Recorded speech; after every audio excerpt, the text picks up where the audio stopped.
Tipeesoft permet de suivre les marges par activité de n'importe quelle organisation. Pour ce faire, il faut déjà commencer par définir les activités en allant en paramètres dossier et activités, bien entendu, en choisissant le dossier qui vous intéresse. On voit sur ce dossier qu'il a été défini 5 activités. Ces activités se définissent à travers, bien entendu, leur libellé, le code activité qui va être associé au compte d'achat et de vente qui compose l'activité, les numéros de compte de variation de stock et de stock dans lesquels seront passées les écritures de variation de stock proposées, la période de référence qui est la période en nombre de mois de calcul qui permettra d'établir le nombre de jours de stock final, le taux de marge théorique qui ici apparaît de façon purement indicative, et c'est à peu près tout pour pouvoir démarrer le principe. Une fois que vous avez créé ces codes d'activité, la deuxième opération consiste à aller dans les comptes pour définir les comptes qui appartiennent à telle ou telle activité. Donc, je vais ici en paramètres dossier, compte, et je vais choisir les comptes de résultats et aller chercher sur ces comptes de résultats ceux qui concernent les activités en question. Vous voyez ici que la colonne activité est la 4e colonne de cette liste de comptes, et sur chaque compte, vous allez pouvoir choisir de l'affecter à une des activités que vous avez préalablement créées. Ici, vous voyez par exemple que les comptes d'achat légumes et fruits et légumes verts ont été affectés à l'activité fruits et légumes, charcuterie, fromage, épicerie, etc. Nous allons voir que au niveau des comptes 7, effectivement, on retrouve cette ventilation des comptes 7 où nous avons affecté un certain nombre de comptes aux activités définies préalablement. Donc ça, c'est la deuxième étape. Une fois que vous avez réalisé ce travail, vous allez pouvoir calculer les marges et les variations de stock au fur et à mesure de la mise à jour de la comptabilité.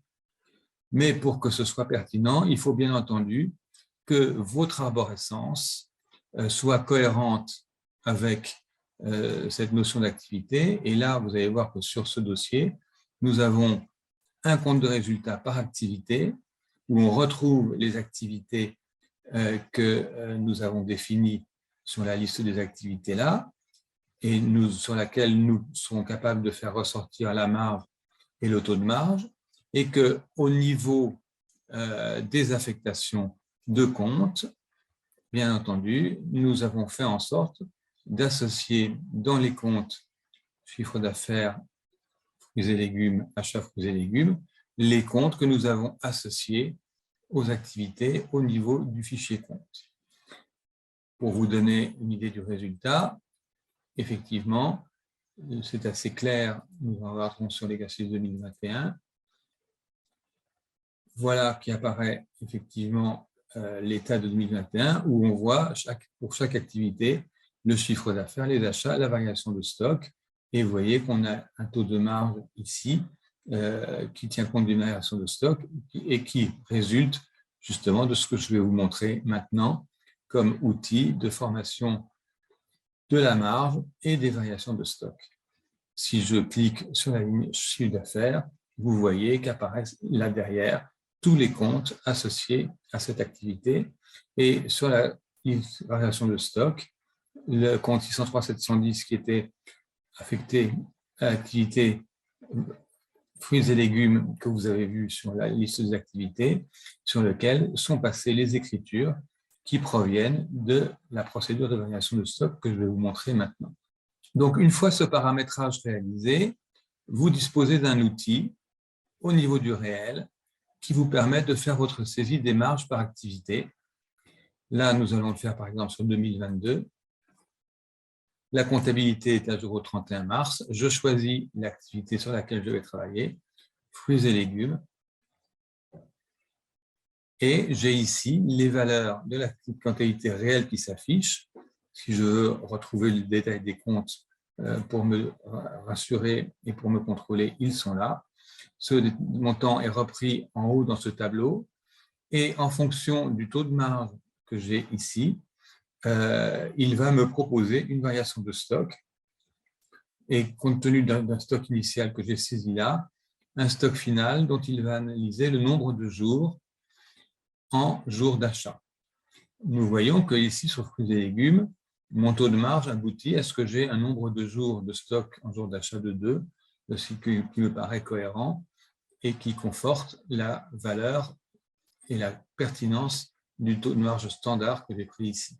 Si j'avais mis 50 au lieu de 40%, vous voyez que mon stock final serait en augmentation permanente, donc que le taux de marge de 50% est certainement peu pertinent. Donc, le taux de marge que je prends, 40, vous voyez, 40 est probablement trop faible puisque le stock devient même négatif en fin de mois. Donc, je prends 40, 42, et je peux même prendre effectivement 43 sur le mois de mars, et ce qui me paraît effectivement pertinent comme taux de marge. Et une fois que j'ai fait cet arbitrage-là, je peux enregistrer le tableau, mais de toute façon, ça ne va effectivement pas changer grand-chose. Mais je peux surtout générer les écritures.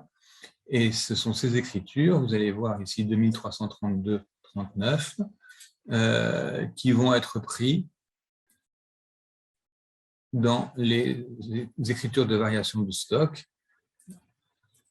du dossier en question. Variation de stock, vous voyez, 2332, on va même aller plus en détail ici. Les voilà, ce qui résulte, ces écritures de variation de stock résultent du calcul du tableau précédent. Voilà ce qui me permet de suivre et le résultat par activité de façon extrêmement simple et pertinente en travaillant sur un taux de marge standard contrôlé par le nombre de jours de stock final et qui passe automatiquement les écritures de variation de stock sur mon outil de reporting. Ce qui est intéressant à noter également, c'est que cette réflexion que nous avons au niveau du réel, nous l'avons aussi sur le budget. C'est-à-dire qu'une fois qu'on a saisi les activités au niveau du budget, nous avons aussi une procédure de saisie des marges par activité budget qui va nous permettre, excusez-moi, voilà, dans la même, en choisissant bien entendu le scénario de budget, qui va nous permettre de calculer, comme vous le voyez dans la même logique là, avec un taux de marge 40% standard et un objectif de jour de stock de 3 avec un stock initial de 4805, qui va nous permettre, en fonction des valeurs de budget qui ont été anticipées ici, de calculer le montant des achats du mois qui va me donner, compte tenu de mon objectif de stock final, un stock final qui est ici.